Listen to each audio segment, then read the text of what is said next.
I want to welcome everyone to this Q&A. Yeah, something's come up. I mean, not a new thing, which, I think I'll discuss a little bit, maybe a little bit different context. And that is that the great rabbis, the last generation, from Moshe Feinstein, of blessed memory, Torah giant of the last generation, in America, Aaron Kotler started the Lakewood Yeshiva, of blessed memory, Rabbi Yaakov Kamenetsky, of blessed memory, Rav Yosha Ber Soloveitchik, of blessed memory, talking Torah giants of the last generation, unequivocally said, beyond the shadow of a doubt, Orthodox rabbis not allowed to sit with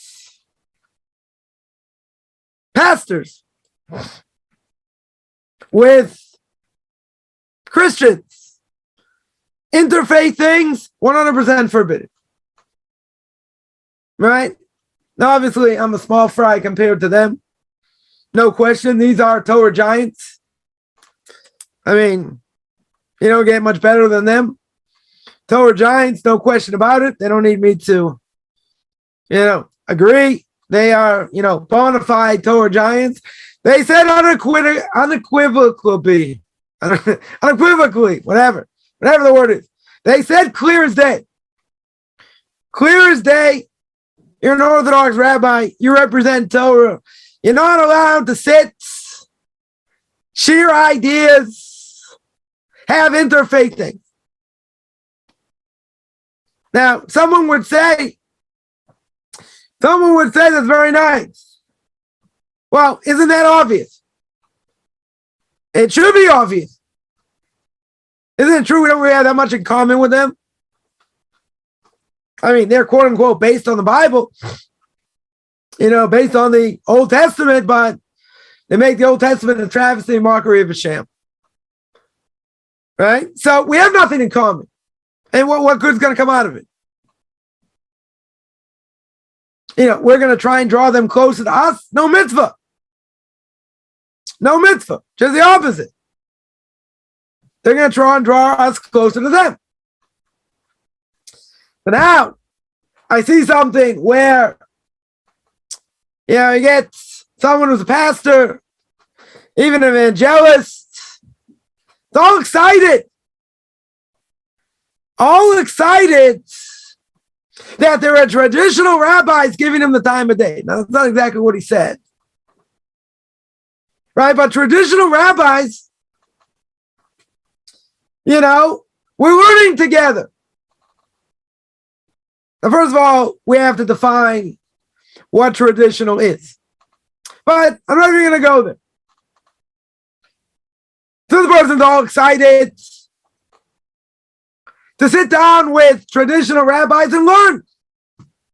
But doesn't he have an agenda? What's his agenda? Of course he's got an agenda. His agenda is probably not just a sharing of ideas. Because I can't imagine.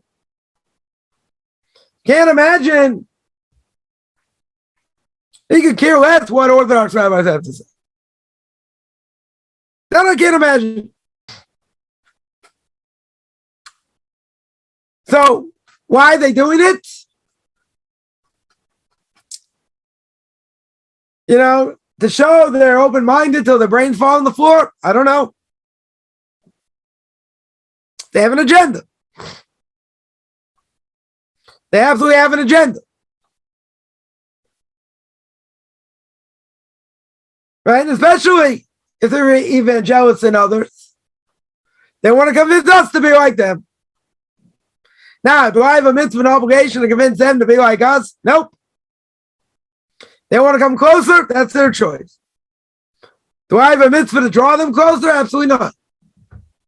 There's no obligation, we mentioned many times, for a Jew to be out there with non-Jews, Noahites. I have to convince a Noahide to keep the Noahide laws that are universal? No. Other people may disagree, let them disagree. Right? Mentioned this many times. No mitzvah whatsoever. All right, someone will tell me, you're the light into nations. Okay, so where do you get from there? I have an obligation to reach out to non-Jews. To proselytize non-Jews to be no eyes. It's a little bit of a jump. Big jump. Got to put signs all over the place near every church, try and convince people. You know how many Jews there are? Don't know anything about Torah. Why would I waste my time with non-Jews? Especially if it's universal. Why would I do that? I mean, there are other issues as well. That's not really the point. Well, what's the point over here? The point is, again, we have a situation. We have a situation next week where you get a missionary going to speak in an Orthodox synagogue. I'm on Orthodox synagogue.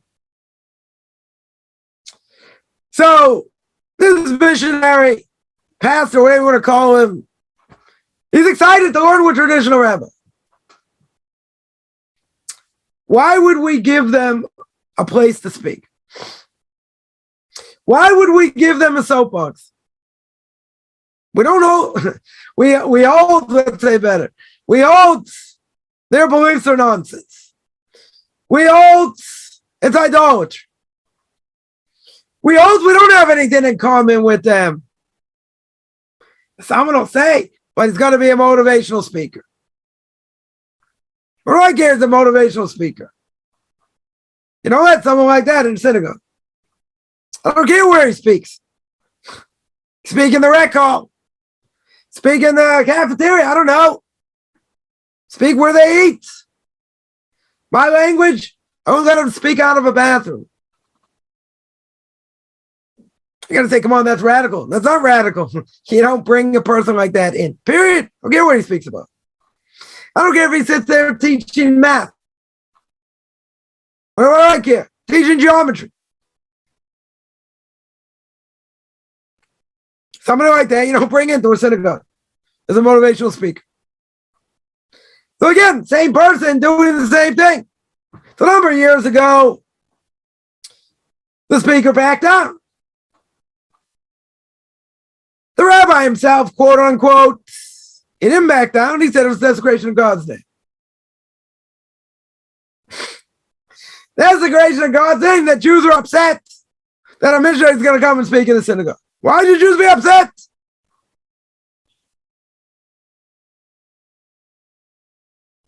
You know, at the end of the day, you know, somewhere points out, you know, why does the topic have to be discussed? You're right, it really doesn't. I don't normally bring these things up. Right here and there.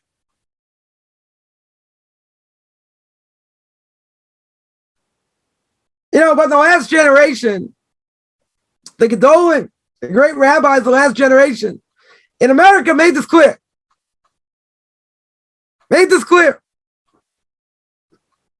You know, you don't sit with clergy. You have a different religion. That's not what you do. You don't do it, period. So I was thinking earlier, you know, and this gets into a broader topic, which, you know, I think needs to be discussed. Not just, you know, why is this person doing this again? Right? Why did he bring a sex therapist? Right? That's also a good question. Also a very good question. But see, it's a broader issue. You're going to say, what's the broader issue? The broader issue is really what motivates people to do what they do. You see, the Mesilas Yesharim, in his introduction to Path of the Just, the Ramchal in Mesilas Yesharim, Path of the Just, as it's known, in his introduction, he says, like anything else you want to acquire, you know, science, math, you want to be proficient, you got to work hard. You have to work hard to acquire it. Fear of heaven is something that's hard to acquire. Very hard to acquire. So the Ramchal there says in the introduction, we understand it's important. We understand good character traits are important to acquire. So if that's true, why don't we work hard enough to do it like we would acquire another knowledge?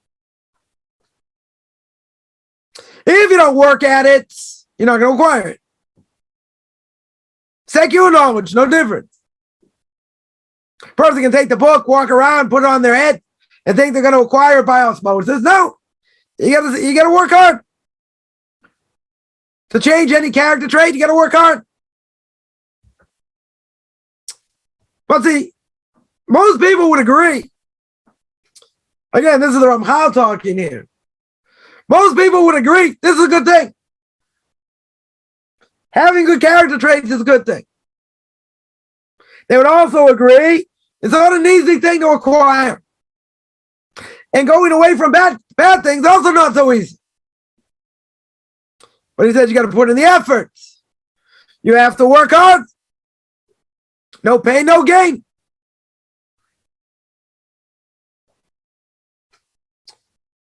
But he asks a fundamental question, which I think ties into this. And that is, if we know it's so important, why don't we do it? Pretty easy question. Why don't we do it? Because I would think that anything that's really important is worthwhile to work hard to acquire. I mean, if it's something that's good. Listen, there are people, spend their lives maybe acquiring certain, expertise, certain knowledge, helps them make a living, this and that. But in the bigger scheme of things, is it something worthwhile? Well, it's not worthwhile. Tell me, you're helping people. This, okay, it depends what it is.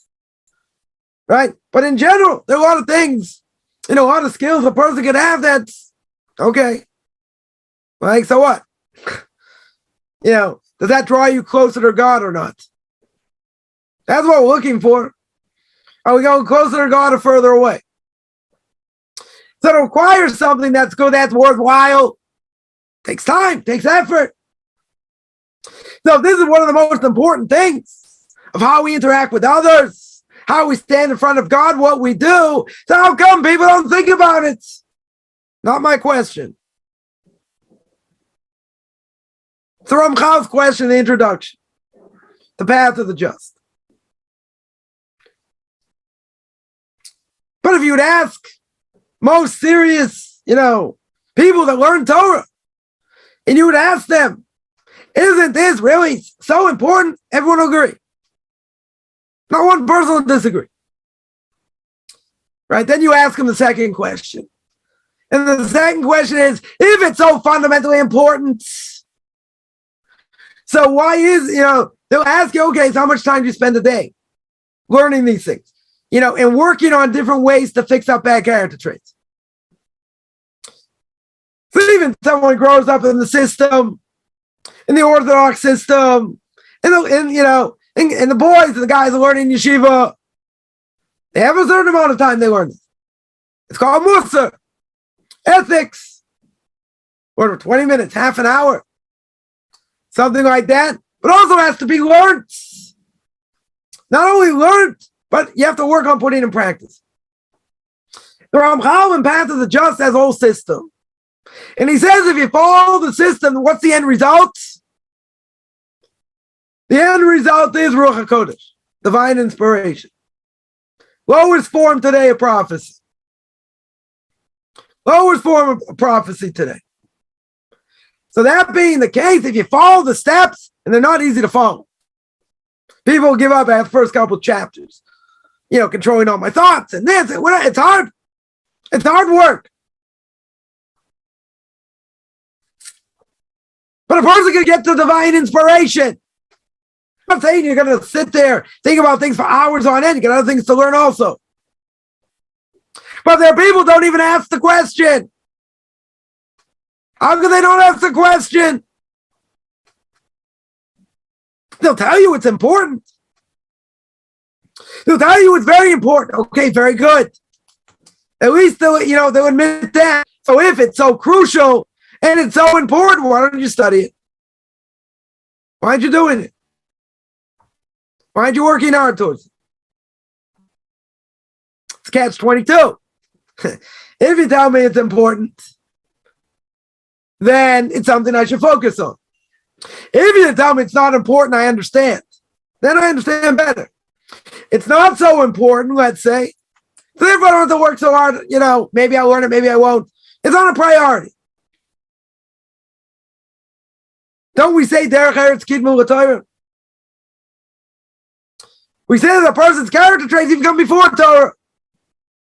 A person cannot learn. Let's say they didn't learn a lot of Torah, but they were an upstanding person when it came to midos, the character traits. It's also worth a lot. But if you don't have character traits, good character traits, when you learn, so what's your Torah worth? Rabbi of mine once told me he was learning under someone who was an absolute expert, genius. Babylonian Talmud, Jerusalem Talmud, early commentators, later commentaries, genius. But he said he didn't last that long learning by them. Why not? Because even though they were considered a genius in Torah, he said the character traits were horrific. Character traits in Torah go hand in hand. We don't compartmentalize. Does that mean we're perfect? Doesn't mean we're perfect. Right? But somebody could have a lot of Torah knowledge and at the same time be disgusted in God's eyes. So back to fear of heaven. I don't want to get sidetracked here. Back to fear of heaven. If a person has proper fear of heaven, right, and not an easy thing to acquire. Person has proper fear of heaven, everything else sort of goes in a line here. Because you have a certain mentality, you have a certain mindset. So it's going to have a domino effect. It's going to have a positive domino effect. If the learning does not translate into making me a better person, into exemplifying what we learn, then what we learn is what we call mental gymnastics. You might get some level of credit for learning Torah, but as Moshe Schneider, my Rebbe's Rebbe, would say, a blessed memory, you don't want to be like a former student, an ultra-Orthodox student, which means that you're learning Torah like you're learning mathematics. That we can't have. That 100% we can't have. We don't compartmentalize. What you see on the outside is what you should see on the inside as well. Again, can people make mistakes? Yeah. Can people get caught up in all kinds of things and then go really off the rails? Yeah. They can believe they're doing it for the sake of heaven. But see, it really doesn't matter why a person does what they do. We're not in their situation. Right? God's the ultimate judge, not us. But they can be totally misled. But if the Torah that you learn gives you skewed results and goes far away from what the Torah wants, there's a problem with what they learned and how they learned. Because bottom line is, when it comes to these type of things, that we're going to have to answer for everything we do after 120 years. The question's going to be, did I really know what I was doing? First, I was under onus. What could I do? The evil inclination is very strong. That's true. That I won't disagree with. Even if that is the case. Even if a person has a lot of knowledge. There are red flags and there are guidelines. There are guidelines, what I'm allowed to do, what I'm not allowed to do. There are things I would say, my opinion here, that may be a little more risque And it could be even more, let's say better, controversial. But sometimes, you may have to go to the opposite extreme. You want to draw people in. Catchy title, catchy this. You may want to draw people in. Is that the best thing to do? No. Not the best thing to do. The Torah really 100% sells itself. But we're living, as I would say, a friend of mine would say, marshmallow generation or a cream puff generation. So we're very weak. And the generation is very weak. So within Judaism, you want to try and bring someone back. I'm not saying you do things forbidden. They ain't not allowed to do, not even for trying to bring another Jew back. Not everything's permissible to do. Right? But again, there might be things that, certainly in previous generations, they wouldn't have done. Today, maybe it's a little bit different. I'm not saying it's the greatest thing, but sometimes you have to hit people where they are. Do certain things that, okay, we're not doing anything necessarily it's forbidden, but, not necessarily what we normally would have done. Okay. Then there's a whole nother part. Then there's a whole nother thing. So we mentioned at the beginning, all the great rabbis of the last generation in America all came out against sitting with non-Jewish clergy. Even Reformed conservative clergy. Again, from Moshe Feinstein, of blessed memory, of Aaron Kotler, of blessed memory, Rav Yosef Ber Soloveitchik, of blessed memory, of Yaakov Kamenetsky, the list goes on. All the Torah giants. Clear as day. So now, if they come out and say it's forbidden, first of all, there's no benefits. Anti-Semitism is not going to stop because of it. And they could have more influence on you than you'll have on them. So they said, it doesn't matter, it's all forbidden. It's all forbidden. And that's that.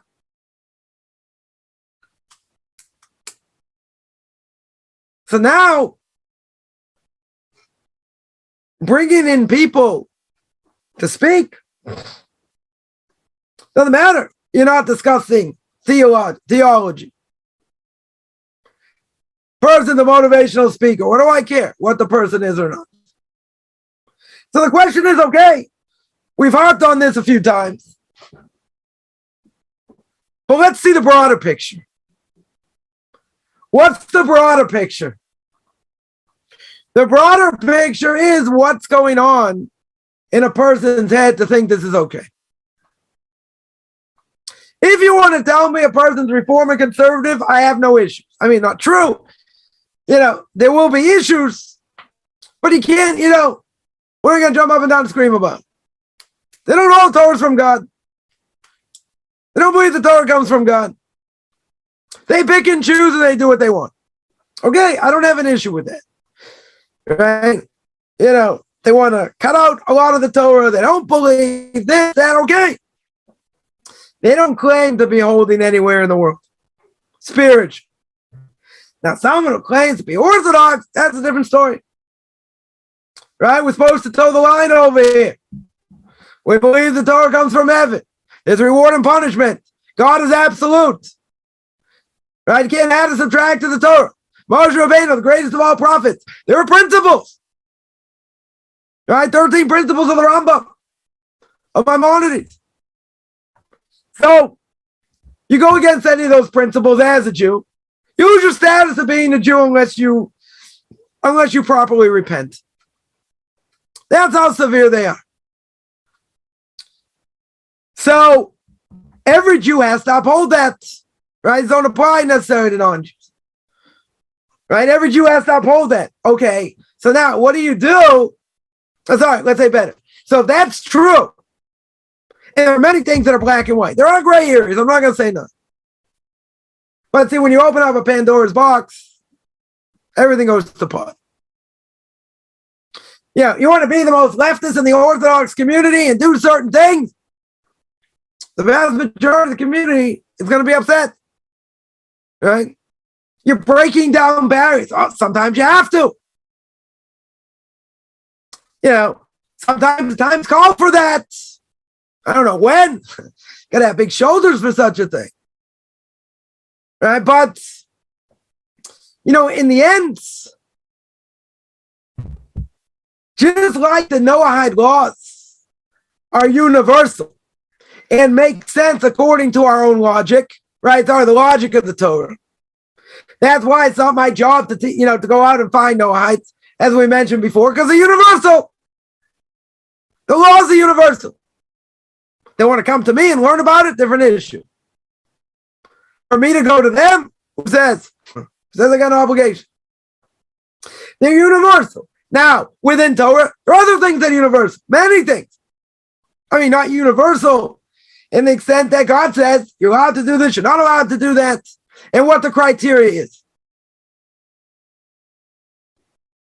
There are many, many things. The vast majority of things are black and white. There are gray areas. There are differences between rabbinic authorities. Fine. But there are boundaries. There are boundaries.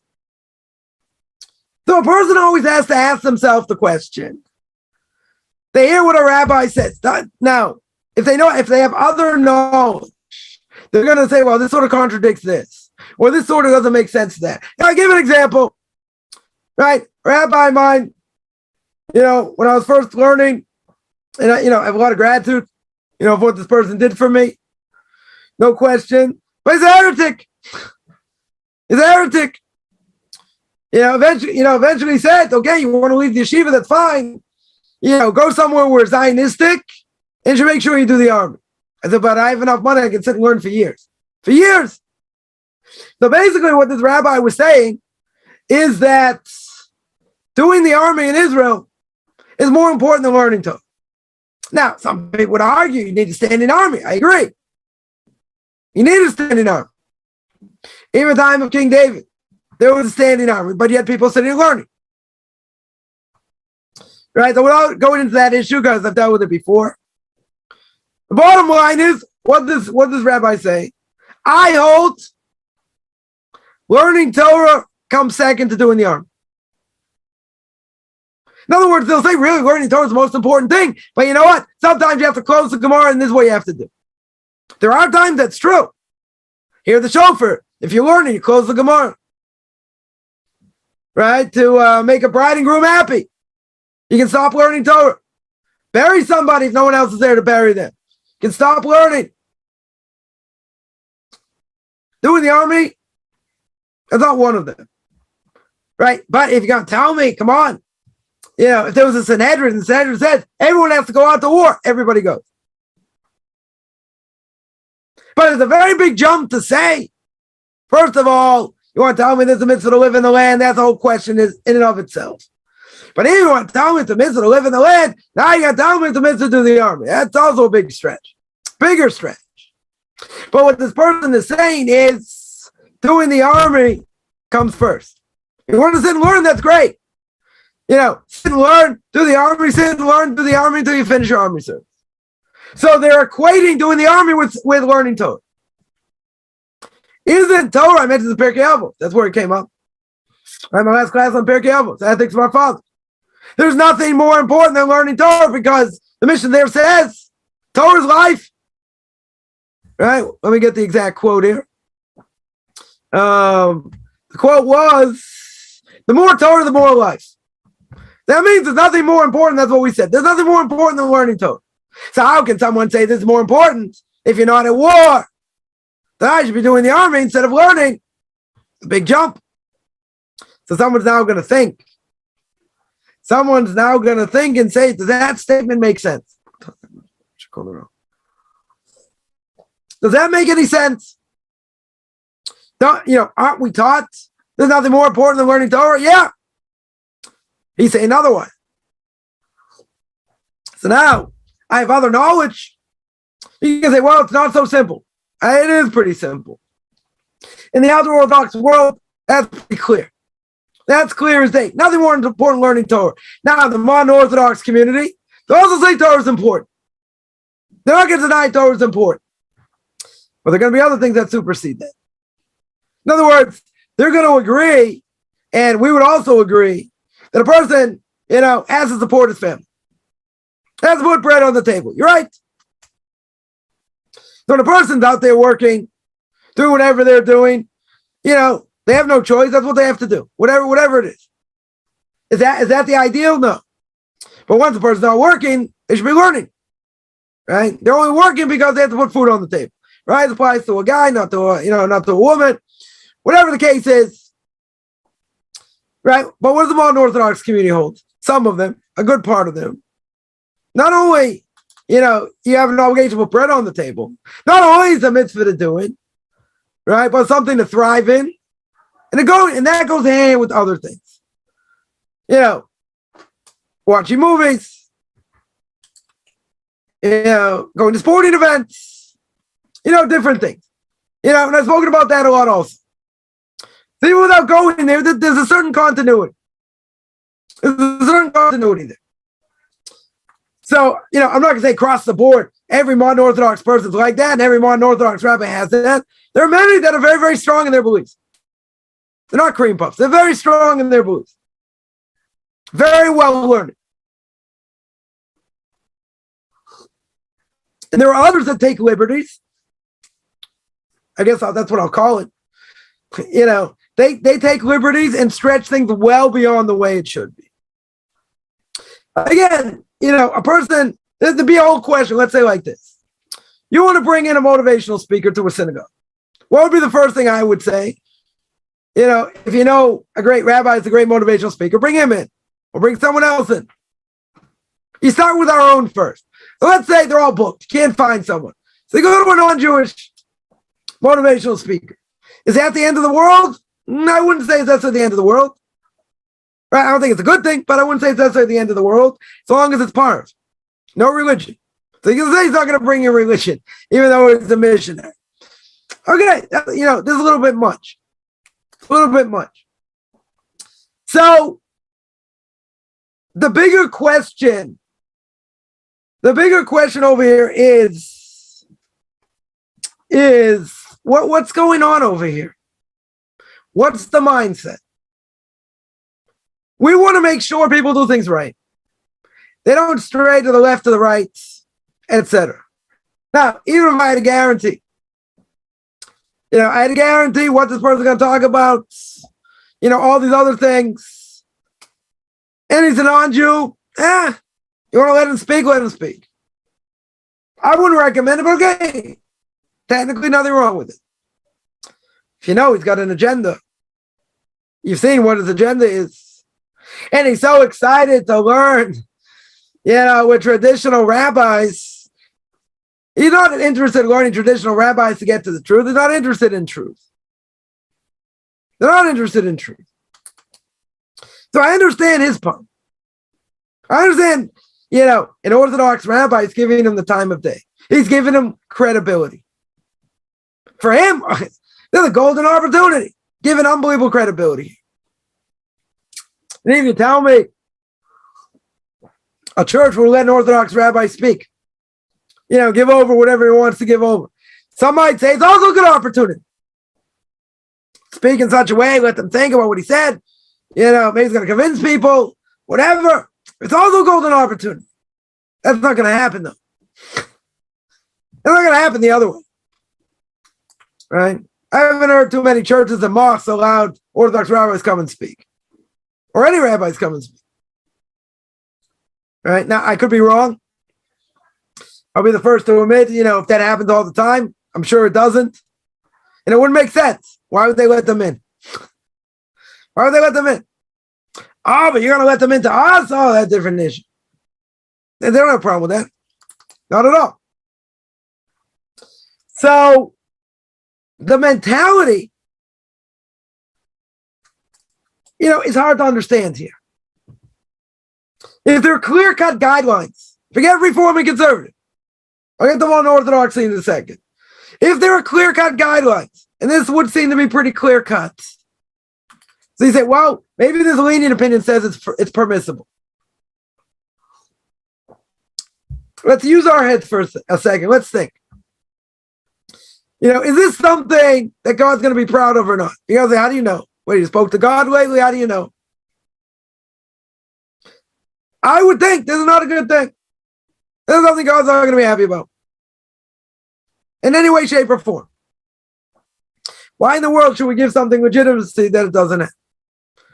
Right?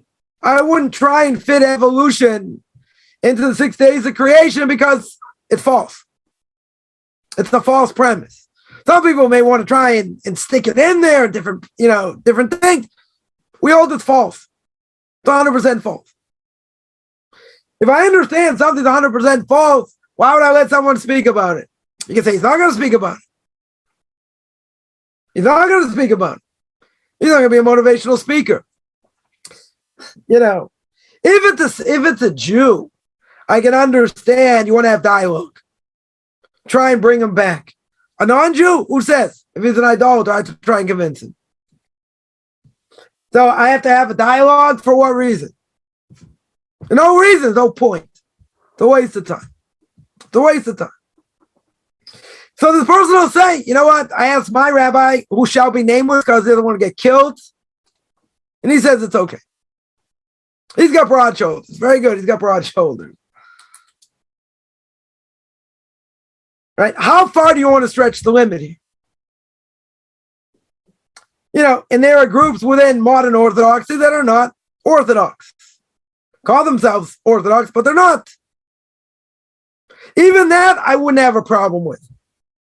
That wouldn't even bother me. I would just say, don't call yourself Orthodox. You don't call yourself Orthodox, I don't have an issue. I don't have an issue. Because we don't believe in the same thing. But if you say you're Orthodox, there's certain things you got to believe. And there's certain things that are going to be permitted, certain things going to be forbidden. So you can say, well, Torah doesn't speak about this. You're right, Torah doesn't speak about it. Torah does say many times, stay away from idolatry. But he's not going to speak about idolatry. You stay away from idolatry. Right? We live in this world, it's a little bit hard. Right? Especially when we live outside of Israel. It's hard. They're all around. What? So I shouldn't speak to them? I can't be friends with non-Jews, so I spoke about this in one of my other classes. Right? That was the question. What? Can't be friends with non-Jews? You got to limit conversations. You don't want to have too many conversations because they don't think the same way we do. They don't have the same values we do. And the conversation can have a negative effect. You say, what? Come on, we're not that strong philosophically. You don't want to open yourself up.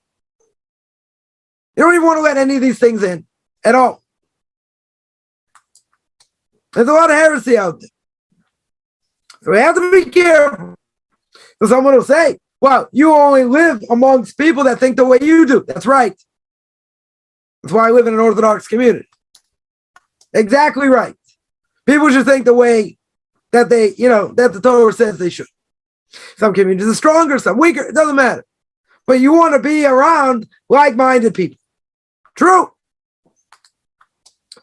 Like someone said, oh, so you live, how many, secular Jews live in your neighborhood? None, that I know of.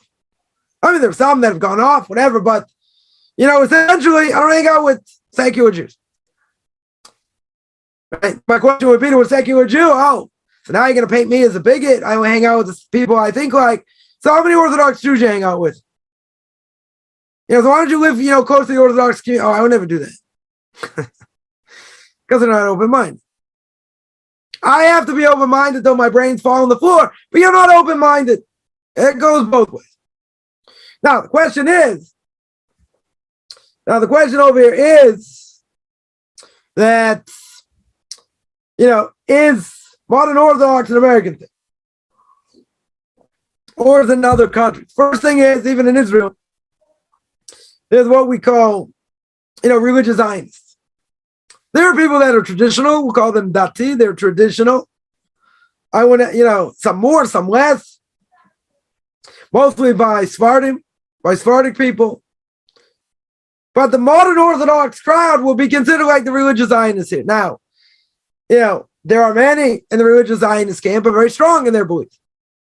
Just they do the army and, think different things about the land of Israel. Okay. But some of them are very, very strong. In learning and this and that. They don't see movies. They don't go to sporting events.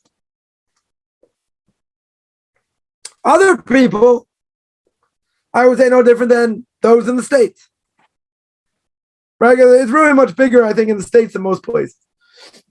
So, but the thing is, there are different gradations. Some can be, think and do. When I do, they just don't wear the same clothing. Right? And they may think the same thing about Jewish education, about work. There are a lot of gradations. A lot of gradations. Right? And someone here points out, sounds like another version of Judaism. Right? Or Judaism lights. Right? Could be. But you see, they're not claiming to be another movement. It's the whole thing with what do you call it? With labels in general. Labels in general are a problem. But in order to understand who people are and what they represent or whatever, we have labels, for better or for worse. Now, if you're outside the Orthodox camp and you belong to a different quote-unquote movement, okay. You have to remember, up until 250 years ago, just about everybody was Orthodox. Might not have been necessarily religious, right? But they were Orthodox. This is a new phenomenon. More than 100 years, right? Late 1800s, Reform movement. Early 1900s, conservative movement, right? So, it's only about 100 years old, a little more. So that I understand what they wanted to change and do. At least by the Reform movement, conservative didn't start out that way. It doesn't really matter. They're both only more or less the same. Conservative just 10 years behind, let's say. But they're catching up pretty quick. Even so, if you purport to be someone who believes God gave the Torah to Moshe, Moshe passed it down, right? Then you are what we'll call Orthodox, for lack of a better term. You keep Jewish law. You're careful what you say. You go by family purity laws, kashrus. Again, some more, some less. But the majority of things, I would say 98% or more, we agree. We would agree. Certain things we have different customs. Certain things, might be difference of opinion among rabbinic scholars. Okay, but the vast majority of things we agree in. So I would say, okay, the other 2% we don't agree on, fine. We don't agree on, but it doesn't stop there. It doesn't stop there. So some people want to make these borders much greater. Right? Sorry, the boundaries, let's say better. The boundaries, they want to open them up. Because certain things that really shouldn't be done, maybe not be 100% forbidden, but we don't do it. And for modesty reasons, other things. Problem is, you open up a Pandora's box, that's what happens. So even if technically, a woman tells me, about wanting to wear tzitzis. Now, tzitzis today may be considered a male garment. Right? Technically speaking, it would seem that if a woman wore tzitzis that were pink, in a woman type color, let's say, then maybe it's permissible. Maybe. Right? But the number of reasons why I hold it's forbidden, and that's not even the point. Right? So this woman comes to me and says, but I want to do this and whatever. I said, but don't you agree this, that, and the other thing? I said, even if I do, it's not done. We don't do it. So they kept coming back to me with this and with that. I said, but it's not done. We don't do it. It's not, doesn't matter whether I agree or not. Even if I did, so what? Right? So finally, I just dropped the atom bomb. Finally, I said, listen, you have two sons you want to marry off. They said, very true. Right? At that time, they weren't marriageable age. Right? But they were getting there. So I said, I'm going to tell you the bottom line. And I said, the bottom line is, if people find out that you wear tzitzis as a woman, Doesn't matter all the proofs you bring in this and that. If anybody finds out that is the case, they're not going to want to marry into your family. Doesn't matter how religious you are. Doesn't matter how religious your husband is. It's more than being dicey. Much more than being dicey. You're doing something that no one else does. It looks weird. You got to start somewhere. What, start this whole movement? No, we're not starting a whole movement of women wearing tzitzis. We're not doing that. You want to be reformed conservative? Do what you want. In the Orthodox community, that's not going to happen. Not going to happen. So finally, I laid out the atom bomb here. I said, people are going to think you're a quack. They're going to think you're an absolute wacko. And again, it doesn't matter how religious you are, how many hours you study, how great your husband is as a rabbi, blah, blah, blah. That doesn't matter. That's all irrelevant. Bottom line, the other side is going to check out your family. Going to check out obviously, the kid that they may want to marry, right? To their child. They're going to find out information from other people, what the family's like. And if that gets out, I guarantee you that's a deal killer right there. Right there. No one's going to marry into such a family. If they're ultra Orthodox. Because that's weird. You want to tell me you're reform and conservative, that's a different issue. Then they're never going to check them out anyway. Right? They're going to want to marry into their family. Their child to marry into that family. Well, someone does something well out of the realm of reality that nobody else does. Nobody. And they're going to think you're more than modern over here. Your kids won't get married. You'll be a pariah. An absolute pariah. That was my bottom line. And they kept coming back, well, got this proof and that. I said, it doesn't matter. And even if I would agree, it still doesn't matter. It's not done. It's not done. Period. I give you, number of reasons why we don't hold that way, but it doesn't matter. Because even if I think it's okay, even if I would say it's okay, technically speaking, which I wouldn't, but even if I would, it's not the norm. Why do you want to stick out? Why do you want to stick out more? There are certain things I'd love to do. One of them, when it's not raining, wear sandals. I used to love these sandals, very, very thick, very comfortable to wear. In the outdoor Orthodox community, you don't wear sandals. Guys don't wear sandals. They wear shoes. I'm talking about sandals with socks. Right? They wear shoes. Different types of shoes. Doesn't matter. They're not open-toe shoes. They're not sandals. It's something I miss. I'll tell you the truth. I miss it. I used to love wearing sandals. Very, very comfortable. Extremely comfortable. What am I going to do? My community doesn't wear it. Right? They're going to say, so what do you care? Because you want to fit in. You want to fit into the community you're going to live in. And if you don't fit into the community you're going to live in, you're going to have problems. And your kids are going to have problems who they're going to play with. If it's different types of communities, there's a lot of openness in different ways, there's okay. It's a different issue. Even when I'm trying to do up north and I go up there and I say, okay, I'll wear my sandals up here. It looks weird. It would look weird.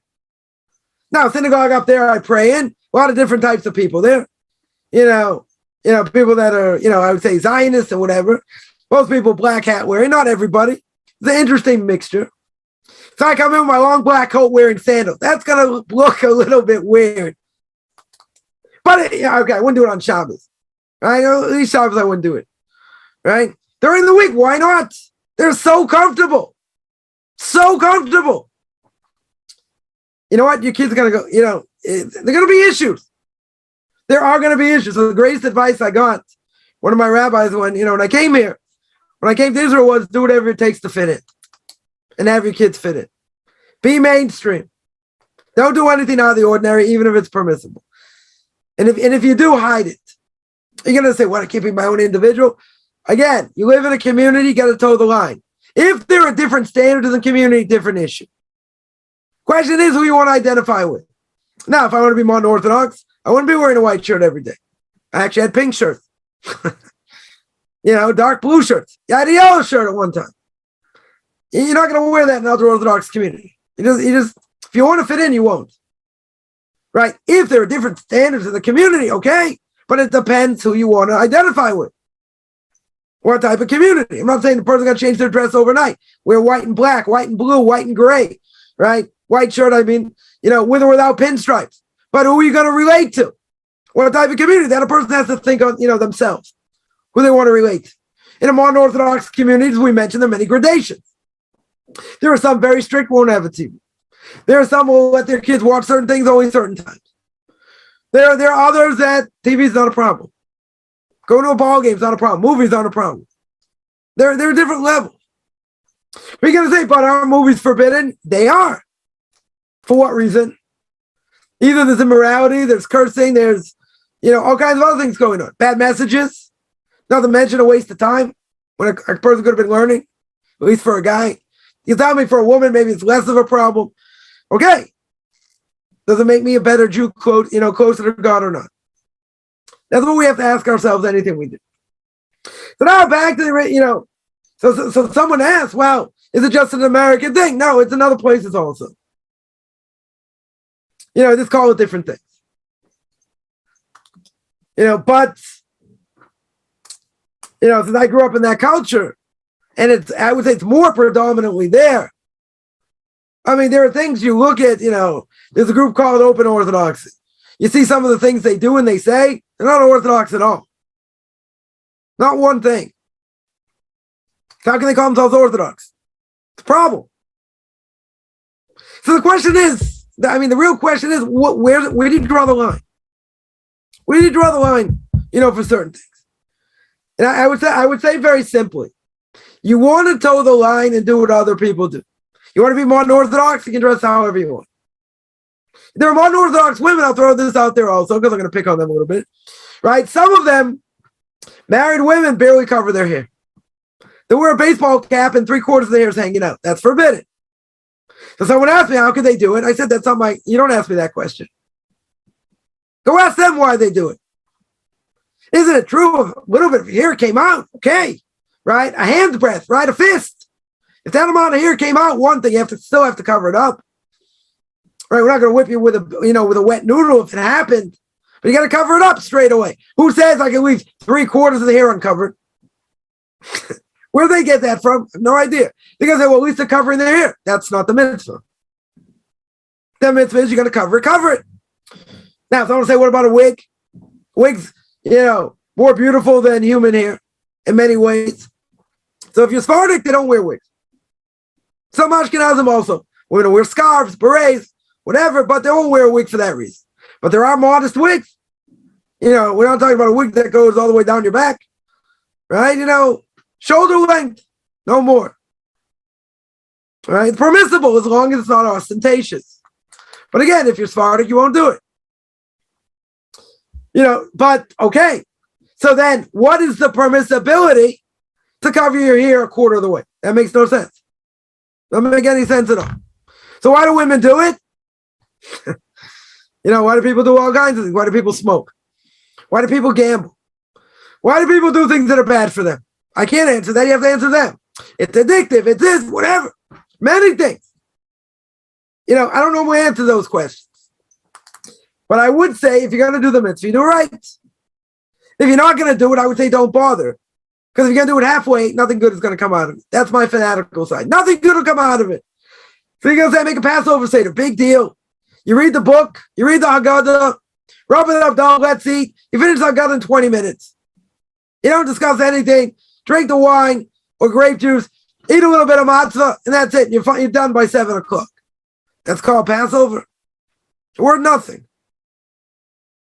And a lot of people, when they do the Seder, they don't do it at sundown. They do it before because it's late. Because they change the clocks. They can drink 4 cups of wine, eat all the matzah, do everything right, and it was the wrong day. It wasn't the right day. You didn't do it after sundown, half an hour after sundown. They did it the wrong day. A lot of people are going to get shocked. They'll get upstairs.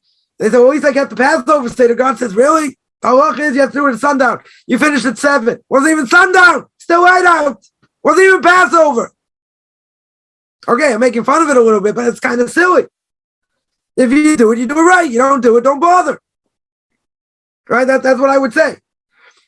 If you're a Reform or conservative Jew, it's a totally different issue. They do what they want. It doesn't matter. It doesn't matter. It's right. It's wrong. Someone goes to synagogue, say Kaddish for their mother, say the morning's prayer for their mother, right? You go according to the Hebrew date, right? You go according to the Hebrew date. So in that synagogue, what time do they pray the evening service? 7 o'clock at night, all year round. Okay, right? So now it's summertime. When is sundown? Probably about 8 o'clock, 8:15, 8:30. So you're supposed to say Kaddish at night, and then the next day. So the next day they might get credit for it. But if they say it tonight, it's on nighttime.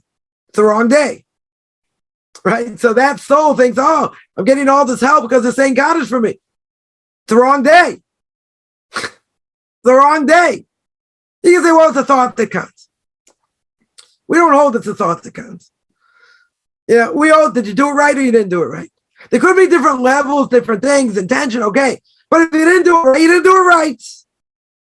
And if a woman covers a quarter of her hair, well, at least I covered some of it. In a Reform and a conservative school, it's probably in a conservative synagogue. Woman walks in the synagogue, they have a doily. Anyone know what a doily is? One of these satin things you put on your head. See-through. So they're going to wear something. It's called the doily. I don't know what they call it. That's what it is. Right? They put it on their head. Very good. Doesn't cover their hair. So what's the point? Or you go to a synagogue that has a mechitza, separation between men and women. And let's say it's a minimal size, it's kosher. Okay. But let's say the mechitza is made out of plexiglass. Like you're at a hockey rink. Right? And you can see, the women can see you, you can see them. So what's the point of doing that? Rabbi, come on, it's a separation. Separation between men and women. I was in a synagogue like this once for something else. Right? And I felt like I was in a hockey game. I wanted to check someone on the board. But it was clear you could see in and out. It wasn't like they couldn't see out, you couldn't see in. If you have that, okay, that's a different issue. You can't see. But if you can see straight in, what's the point? Foolish. I don't care if it's a minimal level. Even if it's higher, so what? It defeats the purpose. Right? It defeats the purpose. I'm not saying every synagogue is like that. I'm not going to overgeneralize. People hammer me for that also. I'm telling you cases that have happened. So you're going to say, but isn't that doing that better than nothing? The whole point is your hair a woman's married, if she's married, her hair has to be covered. The point is if you have a mechitza in synagogue, men shouldn't be looking at women, women should be looking at men. You should not be able to see through. That's why normally they're upstairs or there's a wall up or there's a wooden mechitza up. You can't see through. That's the whole point. So now, someone's going to say, Rabbi, come on. But if people do that, why do they do that? Why do they cover a quarter of their hair? I'm not going to answer that. Why they do that? You want to know what I think? Because I think they're stupid. That's why. And they're lazy. They don't want to do it right. They just want to do what they want to do. That's not Torah anymore. So over here, fine. You want to do something controversial, bring people in. I get it. Within reason. Within reason. Not everyone would agree. That's okay. Right? Sometimes you may have to do drastic things to bring people in. People think, come on, you send out these emails, different things, catchy things. Yeah, because I want people to open them. I want people to read it. I want people to watch it.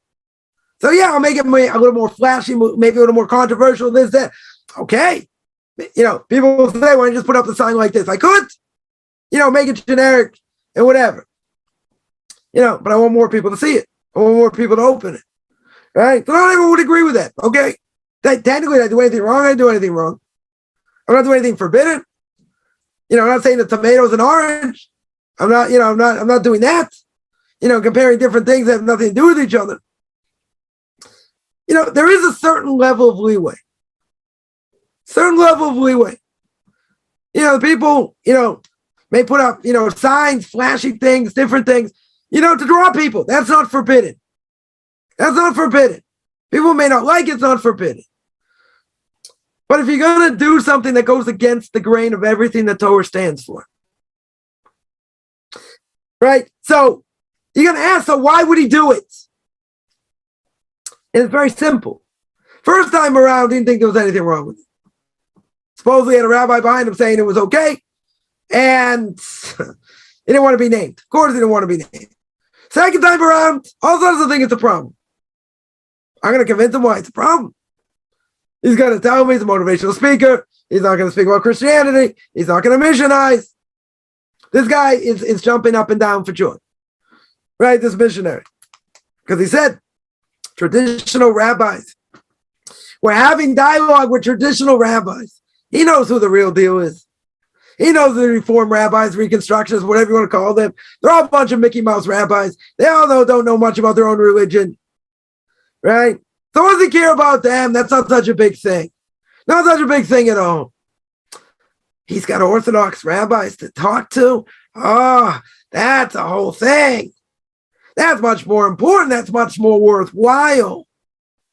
Whether he's going to convince them or not, there's dialogue. There's dialogue with people keeping the Torah. They think according to the way God wants. These other people are a joke. We understand why it's a joke. Right? Now, now he takes out his claws. Now he's, oh, this is exciting. But what's the worst part? I'll tell you what the worst part is. The worst part is you're giving something legitimacy that has no legitimacy. Has no legitimacy. Someone told me, that, if we're not going to deal with Noahites properly, let them be Muslim lights. Because they're very similar to the Noahide laws, which I don't think is true. They might be monotheistic in many ways, but okay, that's a whole nother discussion. But my the bottom line is, my answer was, we don't believe it's true. We don't believe they're true. And there are problems in the narrative. Contradictions. Right? Serious contradictions. So if I know the book isn't true, then why would I send someone there? Why in the world would I do that? It's not true. Right? Why would I sit with somebody and give them give them their soapbox, so to speak? I'm giving them legitimacy. They'll say, come on, they're also going to give you a certain level of honor. Right? They'll also give you legitimacy. I'm not interested in their legitimacy. We don't care what they think about us. We killed their savior. Yeah, that's true. That's what the Talmud says. In the uncensored Talmud. Yeah, it's true. Why am I having a dialogue with it? Going to bring peace to the world? No. If you know anything about history, how many Jews have died JC's name, I'm going to have a dialogue. Everything they've done, lied, all these things. But Rabbi, come on. It's not the end of the world. He's not going to missionize. He's going to be a motivational speaker. So what? You don't let him in. Why would the person do it? So now I have to get in their head. Why would this person do it? He can do it for any number of reasons. The main reason, I think, is because he doesn't think there's anything wrong with it. Forget about drawing people that could be part of it. How far, want to be so open-minded with the outer community. We want to be with everybody and all that. I could hear that. I can definitely hear that. Who says that's right? Who says that's the right way to go? But he doesn't think there's anything wrong. Not only that, he says that, he goes much further. He'll say, if we're against it, that's a desecration of God's name. How can that be a desecration of God's name? You're sticking up for Torah. You're not giving this guy a soapbox. I don't care what he's speaking about. You don't give him a soapbox. So he doesn't think there's anything wrong with it. Now, according to his outlook, how can he think there's nothing wrong with it? Right? So if I would quote Rabbi Mizrahi, he would say, you know what? He went to university. University messed him up. So, books that he read messed him up. Movies that he watched probably messed him up. Could be 100 reasons why. But the orthodoxy of this person is skewed. It's cracked. Totally correct. There were psychopaths, in the world. They also thought they were doing the right thing. And they also had a whole scheme of why. When you look at what they said, what they said didn't make any sense. And we see that they were, psychopaths, murderers, a lot of them. So now, I'm not going to say this guy's a psychopath. I'm not saying that. But what does that have to do with Torah over here? There aren't any other Jewish motivational speakers. In other words, this Jewish philosophy, the way it looks at the world according to the Torah, is cracked. It's cracked. You look at Elisha ben Abuya. Elisha ben Abuya was a Tana. Sat on the Sanhedrin. He was known as Acher, the other one. Right? What led him to go off? All the books that he read. According to many opinions. Read a lot of things he shouldn't have read. Secular things. Then he started questioning things. Then he saw something and then he said, okay, that's enough. I've had enough. And he left Judaism. Became a heretic. Person thinks I can read anything I want. I can see anything I want. It has no effect. It's not true. The soul, just like we're recording, records everything. And these things become part of your psyche.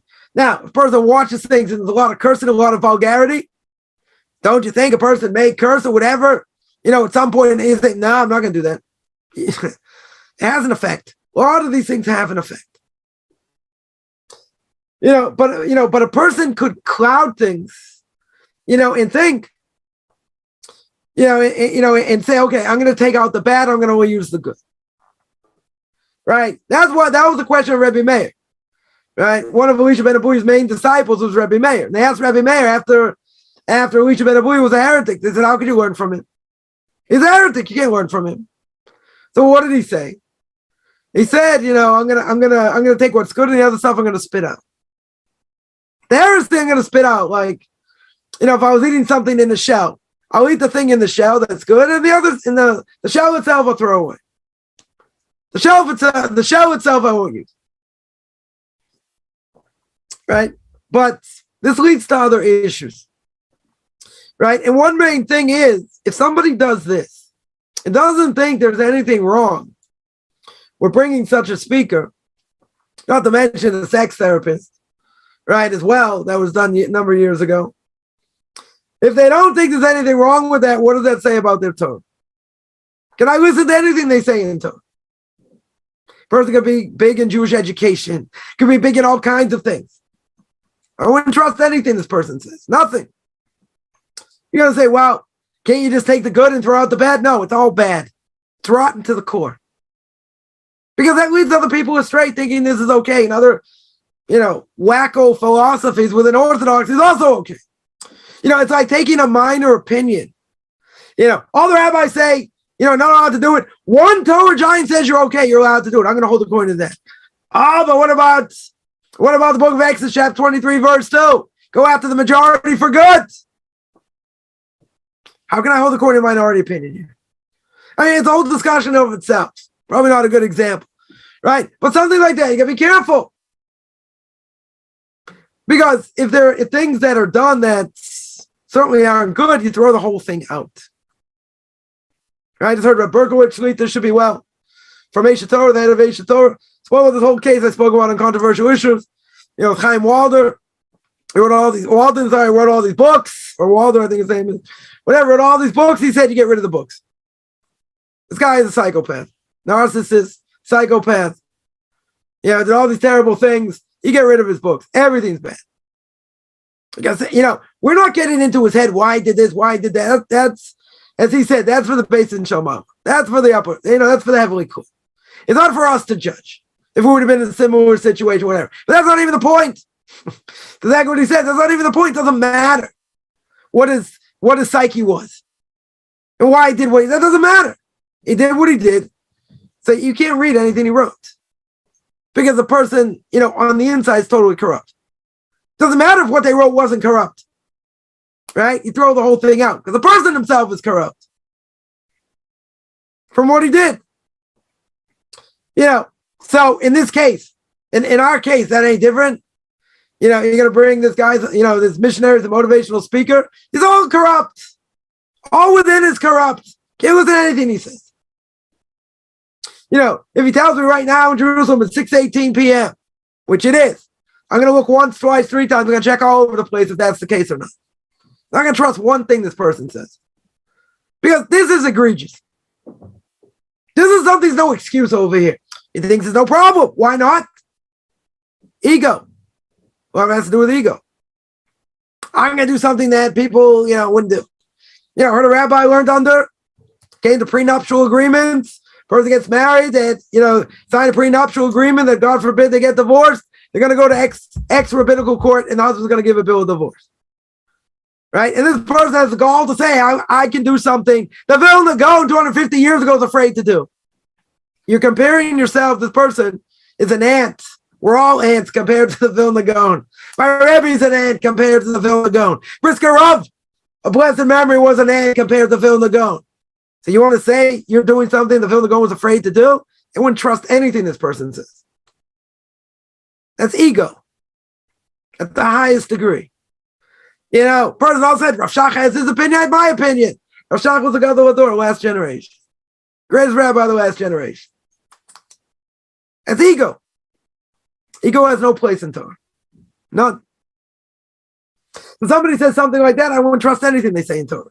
Not to mention things that they say were totally forbidden. Right? So things that are said egregious, and in open orthodoxies, some people said, the occasion, the binding of Isaac, God and Abraham failed. Heresy. Goes against the Ramban, goes against others. Moshe Rabbeinu are not the best of leaders. These are problematic things. Extremely problematic things. They make the person no heretic, and you should never listen to anything they say. Nothing. So somebody does something like this and say, well, it's not so egregious. It's not going to be a motivational speaker. Think about it. Think about it. A lot of it has to do with ego. How far can we make the boundaries bigger, open, be so close the other day to look? Where are you going to bring someone like this? And I saw someone else I went to yeshiva with many years ago. Brought in Oslo, whatever, brought in a pastor, speak about who knows what. Solidarity. Another synagogue I know of, they had a Baptist group come in and sing. Well, for goodness sakes, isn't there a limit? You can't, Coffman's law, you cannot turn the Torah into a pretzel. Can't do it. It's forbidden. You don't open up a Pandora's box. And even if it's Talmid, technically speaking, maybe there's nothing wrong with it. What does it represent? What does it represent over here? All right. That's why people have to come out so strong against it. But you have to see the bigger picture. Right? And the bigger picture is they don't think that, people like this don't think there's anything wrong with it. That's the problem. They don't think there's anything wrong with it. But that opens up other doors you don't want opened. Even if technically I would say there were no issues. You know what they say, if it's not broken, you don't fix it. Because we see other quote unquote movements have tried to, do innovations, other things, but a disaster, an absolute disaster. Right? So I'm not getting into anyone's head why they want to do this. I can think of a number of reasons why. Potential. And it doesn't really matter. Right? It doesn't really matter. The question is, how do we look at it from a Torah perspective? And that is, you don't open up a Pandora's box. Again, even if you had a rabbinic a rabbi worth their weight, and they say, yeah, you can do it, it's okay. Whatever, you got to have very broad shoulders. Certainly for certain things. But in this case, this other rabbi won't come public. Of course he won't come public. They'll kill him. Not literally, they'll crucify him. They'll murder him in the press. Come on and say he's a heretic for giving such a psak. Giving such rabbinic license, blah, blah, blah. And there are people been out there saying all kinds of crazy things. Their certificate of being a rabbi was revoked because they're heretics. Heretics. It's got to be proven. Got to show that.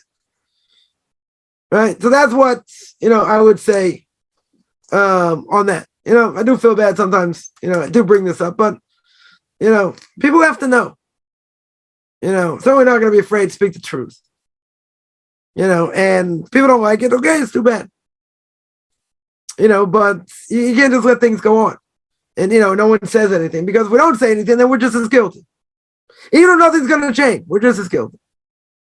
But again, somebody like that, you don't listen to a word they say, not one word. It just leads to other things. Yeah. Any questions or other questions? All right, I'm going to stop there. Anyone has any questions? I do this every Tuesday, Thursday. You can find me at Rabbi Chaim Coffman on Facebook. You can find me at Beyond Orthodox Conversion Judaism. You can send me an email, rabbichaimcoffman@gmail.com. ffman@gmail.com. Wishing everyone a good end of the day, depending on what you want. And